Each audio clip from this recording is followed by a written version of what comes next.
Hello friends. तो आज हम लोग बात करेंगे कॉलबैक्स इन जावास्क्रिप्ट की कॉलबैक्स होते क्या हैं और इसको हम कैसे बेटर समझ सकते हैं। तो मैंने देखा लोग बहुत कंफ्यूज रहते हैं कॉलबैक को लेकर के, तो आज का वीडियो आप लोगों को हेल्प करेगा। आई बिलीव कि कॉलबैक्स को हम कैसे समझ सकते हैं बेटर और यूज़ कर सकते हैं अपने कोडिंग में। तो पहले एक सिंपल सी डेफिनेशन समझते हैं कॉलबैक कह रहा हूँ, उसके बाद हम जो छोटे छोटे कोड बना करके चला करके देखेंगे। ठीक है। तो अगर हम एक बेसिक डेफिनेशन इसकी देखें तो it says a callback function is a function passed into another function as an argument which is then invoked inside the outer function to complete some kind of routine or action। तो friends, अगर आप पहली line पढ़ोगे, call back जो होते हैं basically call back अपने आप में एक फंक्शन होता है, बट जो सबसे इम्पॉर्टेंट पार्ट है कॉल बैक का कि वो बेसिकली एक दूसरे फंक्शन में एज एन आर्गुमेंट पास करा जाता है। सो कॉल बैक एक फंक्शन है जो दूसरे फंक्शन में एज एन आर्गुमेंट पास करा जाता है, और वो जब कब इन्वोक होता है, जब आउटर फंक्शन अपना काम कंप्लीट कर लेता है और उसको एग्जीक्यूट करने का ट्राई करता है कॉल बैक। ठीक है। और ये बहुत ही इंपॉर्टेंट टॉपिक है फ्रेंड्स। बिलीव मी, ये इंटरव्यूज में भी बहुत पूछा जाता है और कोडिंग में तो बहुत ही जनरल है कि आपको हर कोड में कॉल बैक्स को लिखना पड़ता है। तो इट्स वेरी इंपॉर्टेंट कि कॉल बैक को हम बहुत सही से समझें सो दैट हम इफेक्टिवली उसको यूज़ कर पाएँ।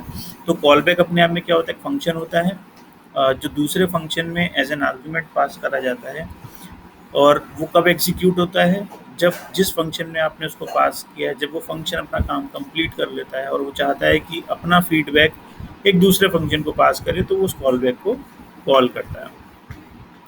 तो सिंपल वर्ड्स में अगर बोलें तो कॉल बैक फंक्शंस के थ्रू एक फंक्शन दूसरे फंक्शन को कॉल कर सकता है बेस्ड ऑन कि जब पहला फंक्शन कंप्लीट हुआ। तो फॉर एग्जांपल, जैसे अगर मैं बोलता हूँ, जैसे लेट से मैं एक फंक्शन बनाता हूँ फंक्शन ए एंड देन एक फंक्शन बनाता हूँ फंक्शन बी, राइट।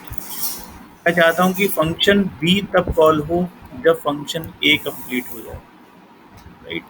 तो इस तरीके के जो कॉम्बिनेशंस होते हैं जहाँ पे मैं चाहता हूँ कि एक फंक्शन तब एग्जीक्यूट हो जब दूसरा फंक्शन अपना काम कंप्लीट कर ले, सो दैट दूसरे फंक्शन को, इस केस में जैसे फंक्शन बी को अगर कोई इनपुट चाहिए फंक्शन ए से, तो वो भी मिल पाए, और प्लस हम ये भी इंश्योर कर पाएँ कि जब फंक्शन बी तभी चले जब फंक्शन ए हमारा कंप्लीट हो जाए। तो इस तरीके के जो कॉम्बिनेशंस होते हैं फ्रेंड्स, उसमें मोस्टली हम कॉल बैक्स यूज़ करते हैं। आप लोग किसी भी प्रोग्रामिंग लैंग्वेज जावास्क्रिप्ट में अगर आप डिफरेंट डिफरेंट लाइब्रेरीज भी यूज़ करोगे तो कॉल बैक्स को इस तरीके से हमने यूज़ करा।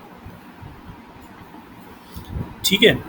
तो ये एक बेसिक डेफिनेशन है, मैं दोबारा से रिपीट कर रहा हूँ कि कॉल बैक अपने आप में एक फंक्शन होता है जिसको आप एक दूसरे फंक्शन में एज एन आर्ग्यूमेंट पास करते हो, और वो कब एग्जीक्यूट होता है, जब आउटर फंक्शन अपना काम कंप्लीट कर लेता है, या फिर आउटर फंक्शन को लगता है कि now it's time to execute a call back.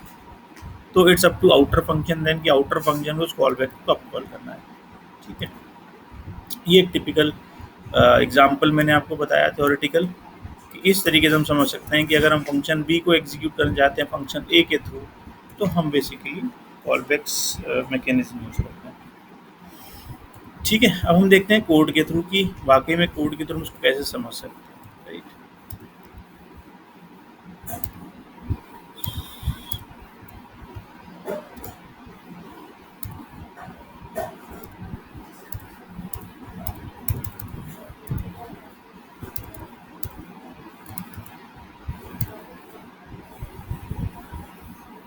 Let me open Chrome also, since we would need it. Okay, so Chrome is also open. So let's try to create a program around callback। तो हम बात कर रहे हैं आज कॉलबैक्स की, इसीलिए हम कमेंट में डालते हैं कॉलबैक्स। ठीक है। तो जैसे अगर हम एक फंक्शन बनाते हैं जावास्क्रिप्ट में, लेट से उसी फंक्शन का एग्जांपल ले लेते हैं function A, right. And let से इसमें मैं कुछ नाम पास करता हूँ और मैं यहाँ पे लिखता हूँ console.log, let's say hello, and then एक दूसरा फंक्शन बनाता हूँ, फंक्शन का नाम रखते हैं लेट्स से फंक्शन बी। ठीक है। एज पर दिस एग्जांपल की फंक्शन बी तक कॉल हो जब फंक्शन ए कंप्लीट हो, तो फंक्शन बनाते हैं बी, और इस फंक्शन बी में, ठीक है, अब इस फंक्शन में हम क्या करते हैं, फंक्शन बी को एज एन आर्गुमेंट पास करते हैं। ये बहुत इंपॉर्टेंट है, इसको सही से समझना। देखो यहाँ पे मैंने क्या किया, मैंने एक फंक्शन ए बनाया, ठीक है, उस फंक्शन ए में मैंने फंक्शन बी को एज एन आर्गुमेंट पास कर दिया। ये काम मैं जावास्क्रिप्ट में बड़ी इजीली कर सकता हूँ। JavaScript allows you to pass a function as an argument to another function, ठीक है। तो आपने फंक्शन ए बनाया, बट उस फंक्शन ए में फंक्शन बी को एज एन आर्गुमेंट पास कर दिया। तो इस तरीके का जो पैटर्न होता है, जब हम एक फंक्शन को दूसरे फंक्शन में एज एन आर्गुमेंट पास करते हैं तो function as a call back treat करा जाता है। तो इसका मतलब इस केस में फंक्शन बी है वो as a call back treat करा जाएगा, राइट।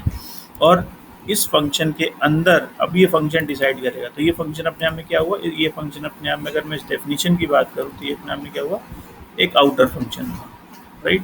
तो इस केस में जो फंक्शन ए होगा वो आउटर होगा, क्योंकि आपने फंक्शन बी को फंक्शन ए में एज एन आर्गुमेंट पास किया। तो ये आउटर फंक्शन हो गया, ये आपका कॉल बैक हो गया, और ये फंक्शन अब डिसाइड करेगा कि ये वाला फंक्शन ये कॉल बैक कब कॉल होगा, ठीक है। तो अब इसने क्या करा, यहाँ पे इसको आप नाम दे दो callback to make it more meaningful, ठीक है।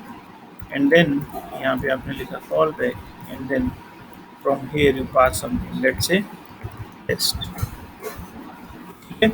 And then what I, now I will try to execute this function, and here, तो यहाँ पे आप देख सकते हो कि हम बेसिकली फंक्शन ए को कॉल कर रहे हैं और इसमें फंक्शन बी को एज एन आर्गुमेंट पास कर रहे हैं, ठीक है। और जब ये फंक्शन ए कॉल होगा, राइट, तो इस फंक्शन कॉल बैक को कॉल करेगा। कॉल बैक अपने आप में फंक्शन होगा, राइट, इसको test as an parameter pass करेगा। तो जब ये कॉल बैक एग्जीक्यूट होगा दैट मीन्स कंट्रोल यहाँ पे आएगा।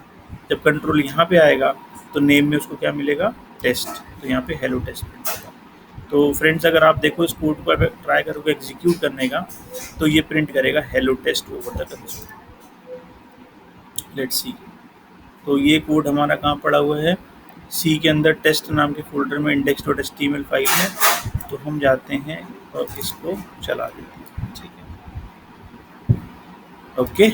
और अब हमें कंसोल लॉग में चेक करना है, तो हम क्या करेंगे, सबसे पहले राइट क्लिक करेंगे, इंस्पेक्ट पे क्लिक करेंगे to open the dev tool, and then what we will do, we will go to console, and here you can see friends, यहाँ पे आप लोग देख सकते हो क्या प्रिंट हुआ, हेलो टेस्ट, ठीक है। और ये क्यों प्रिंट हुआ, क्योंकि हमने फंक्शन बी को as a call back basically हमने फंक्शन में पास किया। सो इफ आई से ये है बेसिकली कॉल बैक। तो आप लोग कॉल बैक्स को लेके बहुत डाउटफुल रहते हो, but this is very simple example, और आप इस एग्जांपल को समझ जाते हो तो आप बड़े बड़े कोड में कभी भी कंफ्यूज नहीं होगे कि कॉल बैक को हम कैसे समझ सकते हैं। और अगर आप इस कोड को डीबग करने का भी ट्राई करोगे तो आप सोर्सेज में जाओ, ठीक है, और इस फाइल को ओपन कर लो, and if you try to see here this one, and then हम एक ब्रेक पॉइंट यहाँ लगा लेते हैं, राइट, एंड देन एक ब्रेक पॉइंट यहाँ लगा लेते हैं। तो सबसे पहले कंट्रोल यहाँ आएगा, ठीक है, फिर इस फंक्शन के अंदर जाएगा, देन यहाँ आएगा, और फिर इसके बाद कहाँ जाएगा, इसके अंदर आएगा। लेट्स सी कि ऐसा होता है। रीलोड करते हैं इसको, देखो सबसे पहले यहाँ आया, राइट। अब अगर मैं इसको आगे बढ़ा दूँ, अगर आपको डीबग को लेकर के भी कोई डाउट हो तो मेरा इससे पहले का वीडियो देखो, मैंने एक बेसिकली यूट्यूब वीडियो बनाया था कि how we can debug the code in Chrome. तो वहाँ पे आप इन चीज़ों को भी समझ सकते हो, ब्रेक पॉइंट्स क्या होते हैं, हम कैसे जो है स्टेप बाय स्टेप जो है कोड को डीबग करते हैं। तो अगर अब मैं आगे बढ़ूँ, यहाँ पे आप देख सकते हो कि उसके बाद इसके अंदर आया, कॉल बैक के अंदर पहुँच गया, और उसके बाद अगर मैं इसको आगे बढ़ा दूँ तो वो कंसोल लॉग पे आ गया, राइट, और उसके आगे बढ़ा दूँगा तो वो कंसोल लॉग पे जाके प्रिंट कर देगा मैसेज, ठीक है। सो अब बेसिकली ये जो पैटर्न होता है जिसमें कॉल बैक इमीडिएटली एग्जीक्यूट होता है, मतलब आपने पास किया, जैसे फंक्शन ख़त्म हुआ फंक्शन ने इमीडिएटली काम किया और कॉल बैक को चला दिया, तो इसको हम बोलते हैं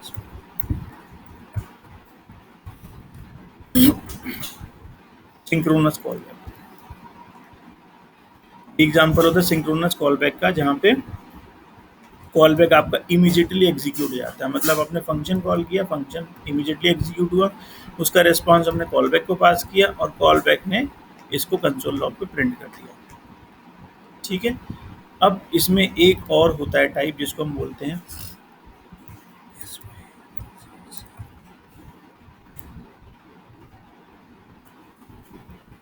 asynchronous call back. Asynchronous call back जो होते हैं वो इमीडिएटली एग्जीक्यूट नहीं होते हैं, मतलब मैं आपको बताता हूँ एग्जांपल कि कैसे हम समझ सकते हैं इसको। जैसे अगर मैं फंक्शन ए कॉल करूँगा तो फंक्शन ए कॉल होगा और इसका कोड जो है एग्जीक्यूट होगा, एग्जीक्यूट होने के कुछ टाइम बाद जो होगा वो आपका कॉल बैक एग्जीक्यूट होगा। ठीक है। जैसे फॉर एग्जांपल यहाँ पे मैं अगर सेट टाइम आउट लगा दूँ, ठीक है, it's not use arrow. Arrow operator का भी मैं एक अलग से सेशन लूँगा। एरो ऑपरेटर होते हैं, यहाँ पे मैंने 2 सेकंड का टाइम आउट दे दिया। ठीक है। और मैंने क्या करा, इसको कोड को यहाँ से किया, ये पैटर्न बेसिकली यहाँ पे मैंने क्या किया। अब यहाँ पे फ्रेंड्स आप लोग देख सकते हो कि मैंने फंक्शन ए के अंदर फंक्शन बी को एज एन आर्गुमेंट पास करा।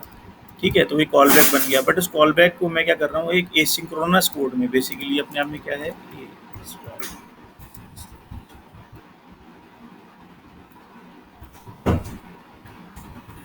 Asynchronous code. तो ये अपने आप में सेट टाइम आउट एक एसिंक्रोनस कोड है।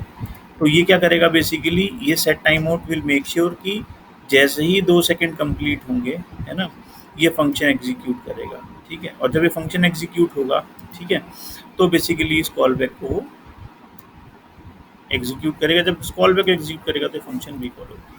अगर इस तरीके का कहीं पैटर्न मिलता है तो उसको हम बोलते हैं एसिंक्रोनस कॉल बैक, है ना, जहाँ पे कॉल बैक इमीडिएटली एग्जीक्यूट नहीं होते। ठीक है, वो कुछ बैकग्राउंड प्रोसेसिंग होती है सबसे पहले। बैकग्राउंड प्रोसेसिंग एज इन ये कोड पहले बैकग्राउंड में चलता है और उसके बाद जैसे ही वो प्रोसेसिंग कंप्लीट होती है तो उसके बाद ये कॉल बैक आपका एग्जीक्यूट होता है।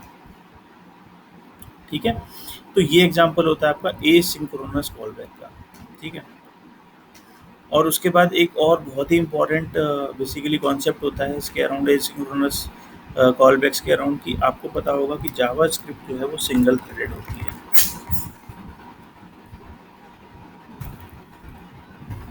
Single threaded, right. इसका मतलब क्या होता है कि एट अ टाइम एक ही टास्क एग्जीक्यूट हो सकता है। ठीक है, और अगर मुझे जावा स्क्रिप्ट में कुछ ऐसा कोड है जो मुझे बैकग्राउंड में चलाना है, राइट, मैं नहीं चाहता कि उससे जो हमारा, क्योंकि अब जावा स्क्रिप्ट सिंगल थ्रेडेड है, मीन्स सिंगल थ्रेड है, इसका मतलब उसका एक अपना एक मेन थ्रेड होता है जिसमें जिसमें सब काम होते हैं ना।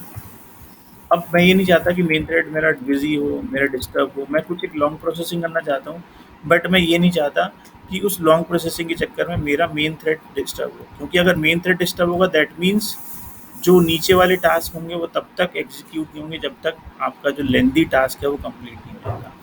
ठीक है, तो उन चीज़ों को सॉल्व करने के लिए कॉन्सेप्ट होता है वेब एपीआईज का। ये बेसिकली कॉल स्टैक्स होती हैं। ये हर ब्राउज़र जो है वेब एपीआई से कॉन्सेप्ट आपको प्रोवाइड कराता है।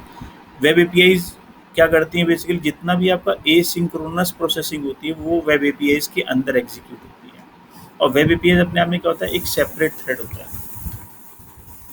एक सेपरेट थ्रेड होता है जिसका मेन थ्रेड से कोई रिलेशन नहीं होता। कहने का मतलब जितना भी आपका एसिंक्रोनस कोड होगा, जैसे मैंने आपको बताया कि सेट टाइम आउट है, ऐसी सेट इंटरवल भी होता है ना।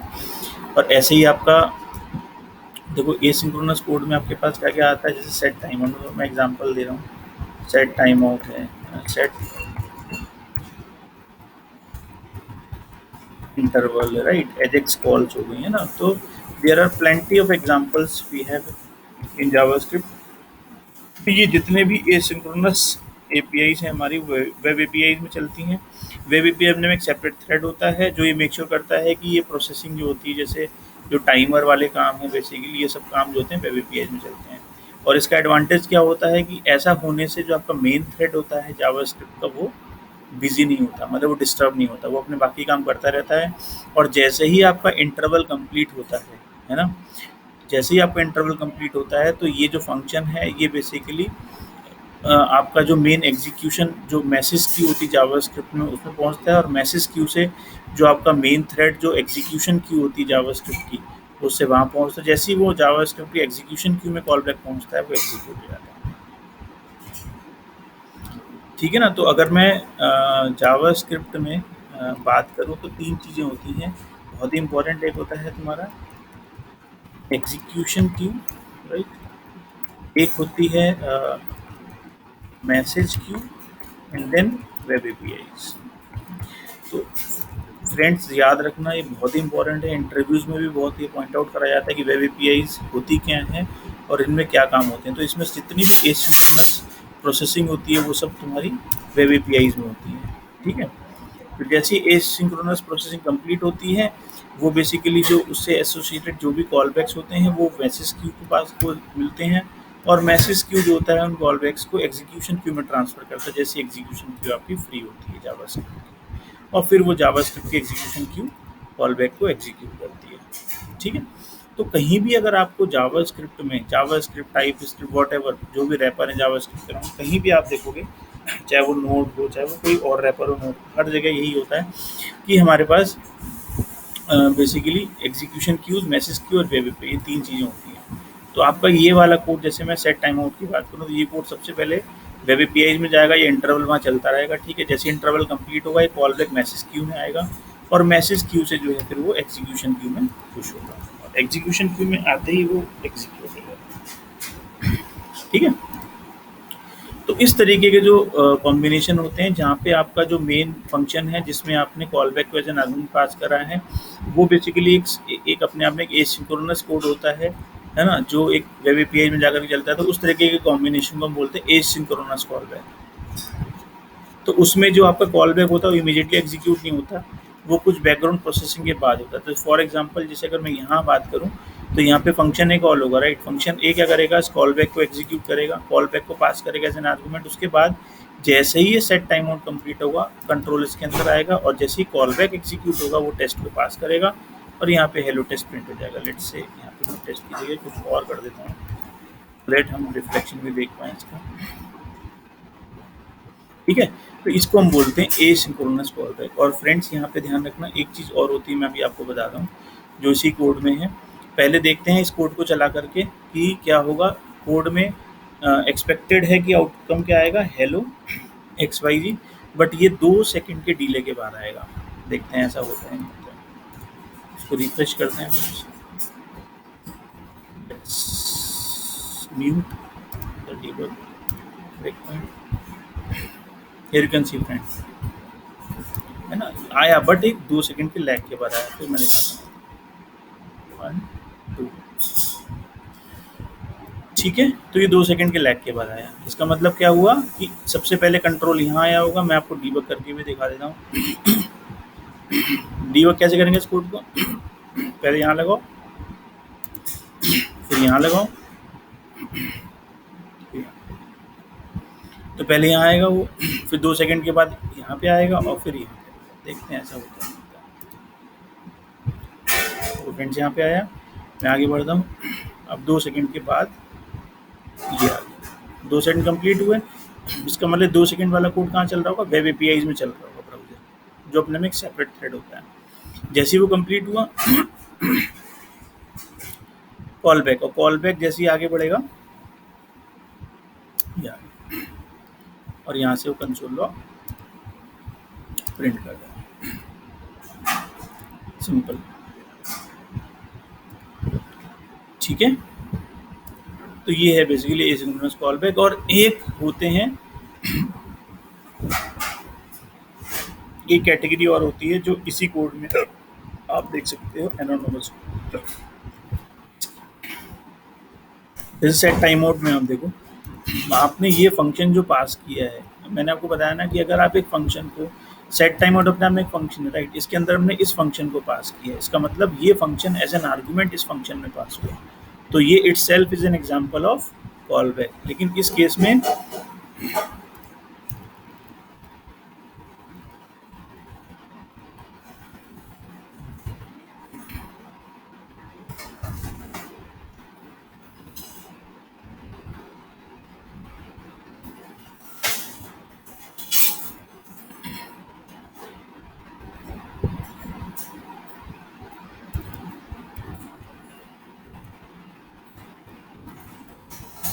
इस इस केस में ये एनोनिमस कॉलबैक कहलाएंगे, है ना। तो इस केस में एनोनिमस का मतलब होता है कि जिसका कोई नाम नहीं होता। इस केस में ये एनोनिमस कॉलबैक फंक्शन कहलाएगा, क्योंकि आपने इस फंक्शन को एज एन आर्गुमेंट पास करा, दैट मीन्स अपने आप में ये कॉलबैक हुआ, बट इस फंक्शन का कोई नाम नहीं है, इसीलिए इसको एनोनिमस कॉलबैक। तो आपको तीनों तरीके की कॉलबैक कवर हो गए, synchronous callback, asynchronous callback and anonymous callback. और this is how we can understand कि कॉलबैक्स होते क्या हैं और कॉलबैक्स एग्जीक्यूट कैसे होते हैं, राइट। तो 2 सेकंड बाद आप देख सकते हैं, ठीक है। तो ये बेसिकली पूरी डिटेल है कॉलबैक्स की। उसके बाद एक चीज़ और होती है फ्रेंड्स, बहुत ही इंपॉर्टेंट है समझने के पॉइंट ऑफ व्यू से, जो बहुत ही इंपॉर्टेंट है और इंटरव्यूज में भी बहुत पूछा जाता है, call back help problem. Mostly interviews में भी क्वेश्चन पूछा जाता है कि कॉल बैक हेल्प प्रॉब्लम होती क्या है। जैसे जावास्क्रिप्ट में मैंने आपको बताया कि कॉल बैक का कॉन्सेप्ट होता है जिसमें आप एक फंक्शन को दूसरे फंक्शन में एज एन आर्गुमेंट पास कर सकते हो, है ना। बट कॉल बैक के साथ एक बहुत बड़ा प्रॉब्लम है, मैं आपको बताता हूँ कि वो होता क्या है। जैसे ऐसे लगा लो आपने बनाया एक function, function A, right, and इस फंक्शन में console dot log function A से आपने एक दूसरा फंक्शन बनाया, function B, right, and then उसमें आपने एक कॉल बैक पास किया, राइट। और उसमें आपने क्या करा, इस कॉल बैक के अंदर, ठीक है, आपने लेट्स से इसमें आपने कोई मैसेज पास किया, ठीक है, इस मैसेज को आपने यहाँ पे कर दिया और ये मैसेज आपने पास करा, राइट। आपने एक फंक्शन बी बनाया, उसमें आपने कॉल बैक पास करा, ठीक है। और आपने क्या करा, एक फंक्शन और बनाया, फंक्शन फंक्शन सी, राइट, फंक्शन सी, और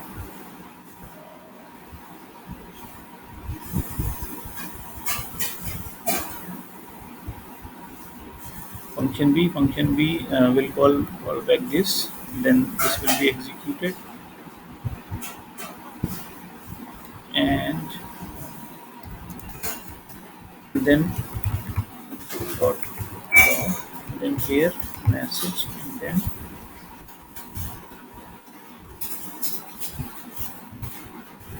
message, and आपने क्या करा यहाँ पे message and then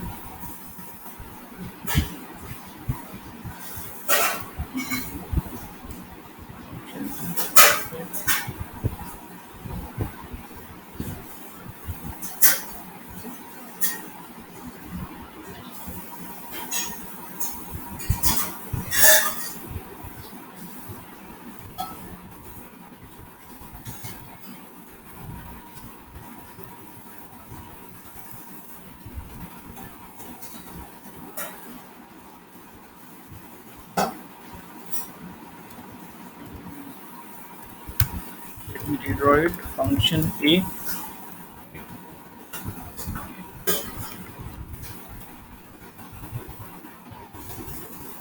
or let's say it will print function a, right, okay, and then function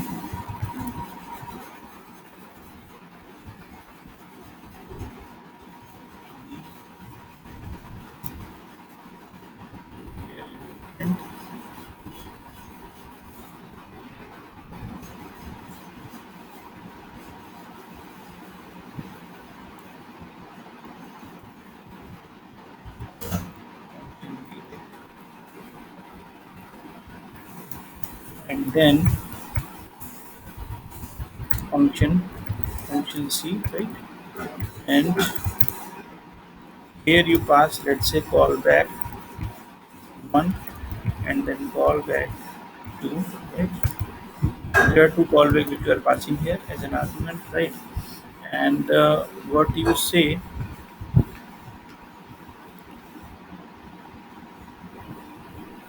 inside this function you say callback 1 and then callback 2, right.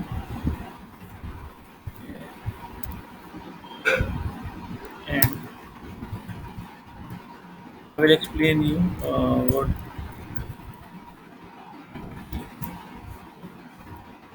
So here friends you can see like you have two functions, function A and function B. Function A क्या कर रहा है, console log कर रहा है function A को, function B क्या कर रहा है, कंसोल लॉग कर रहा है फंक्शन B को, राइट। एक फंक्शन C है आपका जिसमें आपने इन दोनों कॉल बैक को एज एन आर्गुमेंट पास किया हुआ है, ठीक है। तो ये एग्जांपल किसका हुआ, SYNC सिंक्रोनस कॉल बैक का, राइट, जिसमें हमने कहीं भी टाइम और इंटरवल है कुछ भी सिंक्रोनस कोड नहीं लिखा है, सिंपल है।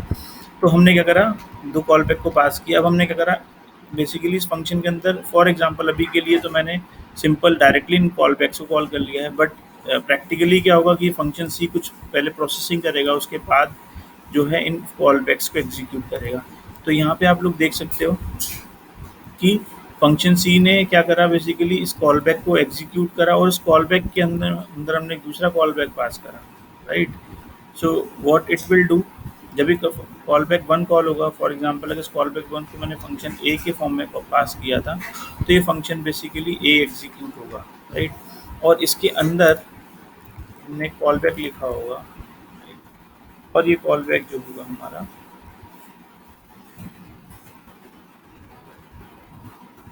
Ultimately if you see here, function C जो आपका है इसमें आपने क्या करा, फंक्शन ए को एज एन आर्गुमेंट पास करा, फंक्शन बी को भी आपने एज एन आर्गुमेंट पास कर दिया, राइट। अब इस केस में क्या होगा, फंक्शन सी कॉल होगा तो फंक्शन ए और फंक्शन बी को आपने पास किया, तो callback one means function A and callback two means function B. तो पहले वो कॉल बैक वन को कॉल करेगा, राइट। जब कॉल बैक वन को कॉल करेगा तो कंट्रोल कहाँ पे आएगा फ्रेंड्स, फंक्शन ए पे, मतलब कंसोल लॉग प्रिंट होगा। और उसके बाद हमने उसको उसमें एज एन आर्गुमेंट क्या पास किया, कॉल बैक टू पास किया। जब कॉल बैक टू पास किया तो उस कॉल बैक को कॉल करेगा वो, जब इस कॉल बैक को कॉल करेगा तो बेसिकली क्या प्रिंट होगा, तो ये वाला फंक्शन एग्जीक्यूट होगा, दैट मीन्स फंक्शन बी जो है वो कंसोल लॉग में प्रिंट होगा। तो अगर यहाँ पे भी अगर आप देखो, जैसे हमने फंक्शन को पास किया है, तो इसमें अगर आप देखो तो फंक्शन ए जो है वो कॉल बैक वन है, फंक्शन बी जो है वो कॉल बैक टू है, right. Function A callback one है, function B callback two है। तो इस केस में जो कॉल बैक वन है वो फंक्शन ए है, मतलब यहाँ पे आया, कंसोल लॉग प्रिंट किया, फिर आपने इस कॉल बैक के अंदर आपने दूसरा कॉल बैक पास किया, मतलब ये अपना में एक फंक्शन था, उसने कॉल बैक को कॉल किया, कॉल बैक ने फिर अपने अंदर एक कॉल बैक को पास किया और फिर इस कॉल बैक को उसके अंदर एग्जीक्यूट किया, मतलब कॉल बैक के अंदर कॉल बैक, मतलब हम कॉल बैक्स की नेस्टिंग करते जा रहे हैं, है ना। तो इस केस में अगर मैं इस प्रोग्राम का सीक्वेंस देखूं, तो सबसे पहले यहाँ पे आएगा, वो इस फंक्शन को एग्जीक्यूट करेगा, फिर यहाँ पे आएगा, जैसे यहाँ पे आएगा तो वो इसके पास जाएगा, इसमें आपने इसको एज एन आर्गुमेंट पास किया है, तो सबसे पहले कंसोल लॉग फंक्शन ए प्रिंट करेगा, उसके बाद इस कॉल बैक को एग्जीक्यूट करेगा, ये कॉल बैक अपने आप में फंक्शन बी होगा, राइट। जब ये फंक्शन बी होगा तो इसका कंसोल लॉग प्रिंट हो जाएगा। तो इसका मतलब इस प्रोग्राम का जो आउटपुट होगा वो function A and function B होगा। पहले देखते हैं आउटपुट, फिर देखते हैं इस कोड में प्रॉब्लम क्या है, राइट। तो चलते हैं ब्राउज़र पे ही, ठीक है। तो here we go, function A and then function B, जैसे हम लोगों ने डिस्कस किया था कि पहले फंक्शन ए प्रिंट होगा फिर फंक्शन बी प्रिंट होगा। लेकिन आप लोग फ्रेंड्स यहाँ पे देख सकते हो कि कोड की जो रीडेबिलिटी एंड मेंटेबिलिटी जो है बहुत ही बेकार है यहाँ पे। मतलब अगर इस कोड को आपको डीबग करना हो या इस कोड को अगर आपको समझना हो तो आपके लिए बहुत ही कॉम्प्लेक्स होगा कि आप इस कोड को समझोगे कैसे, क्योंकि हमने फंक्शन के अंदर एक कॉल बैक पास किया है ना, कॉल बैक फिर दूसरे कॉल बैक को इंटरनली कॉल कर रहा है ना। और ये तो मैंने आपको केवल दो लेवल के कॉल बैक्स बताया, बट प्रैक्टिकली क्या होता है कि callback can go at any level, मतलब there may be situation there where you have multiple callbacks, है ना, जो एक के अंदर एक के अंदर एक कॉल होते जा रहे हैं। तो उस तरीके की जो कंडीशंस होती है उसमें क्या होता है कि कोड को समझना बहुत मुश्किल हो जाता है, और समझने के बाद अगर कोई प्रॉब्लम आता है तो उसको फिक्स करना बहुत मुश्किल हो जाता है कि हम उस कोड को फिक्स कैसे करें उस प्रॉब्लम को। तो कोड की रीडेबिलिटी और मेंटेनेबिलिटी दोनों ही हमारी बहुत ही रिड्यूस हो जाती हैं, विच is very bad from programming point of view. जैसे आप यहाँ पे देख सकते हो, मैंने इसीलिए इस एग्जाम्पल को बनाने का ट्राई किया सो दैट आपको समझ में आए कि कितना प्रॉब्लम है इस कोड को समझने में, और समझने के बाद अगर मैं इस कोड को डीबग भी करूँगा तो आप देख सकते हो कि ऑन द फ्लाई बहुत कुछ होगा। पहले कंट्रोल यहाँ से यहाँ आएगा, फिर यहाँ से वहाँ जाएगा, फिर यहाँ से कॉल बैक पे आएगा, फिर यहाँ से यहाँ जंप होगा, मतलब it's very tough to understand, है ना। तो कॉलबैक हेल को फिक्स करने के लिए, बेसिकली कॉलबैक हेल जो प्रॉब्लम है उस प्रॉब्लम को फिक्स करने के लिए कॉन्सेप्ट आया प्रॉमिस का। प्रॉमिस और हम एसिंग अवेट ये कॉन्सेप्ट भी यूज़ करते हैं, एसिंग अवेट, राइट। तो ये कॉलबैक हेल को की प्रॉब्लम को फिक्स करने के लिए, दिस काइंड ऑफ प्रॉब्लम्स को फिक्स करने के लिए हमारे पास कॉन्सेप्ट होता है प्रॉमिस का या एसिंग अवेट का। और आज के ज़माने में एक चीज़ और नई आ गई है जिन्हें बोलते हैं ऑब्जर्वेबल्स, है ना। तो ये बेसिकली कॉन्सेप्ट हैं जो कॉलबैक हेल की प्रॉब्लम को फिक्स करने के लिए आई, और कॉलबैक हेल प्रॉब्लम बेसिकली आपको मैंने यहाँ पे, ठीक है।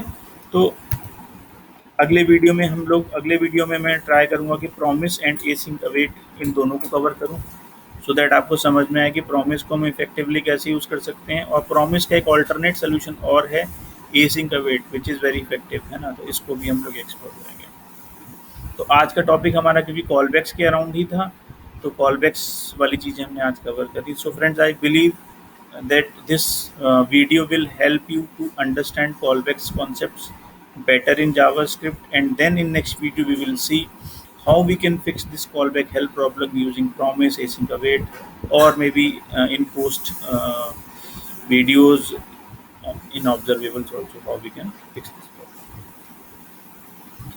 ठीक है फ्रेंड्स, तो अगर आप लोगों को मेरा वीडियो पसंद आया देन प्लीज़ लाइक करें, और अगर आपका कोई प्रॉब्लम है, कहीं कोई डाउट लगता है, देन प्लीज़ नीचे कमेंट बॉक्स में कमेंट डालें। And thank you very much and take care everyone.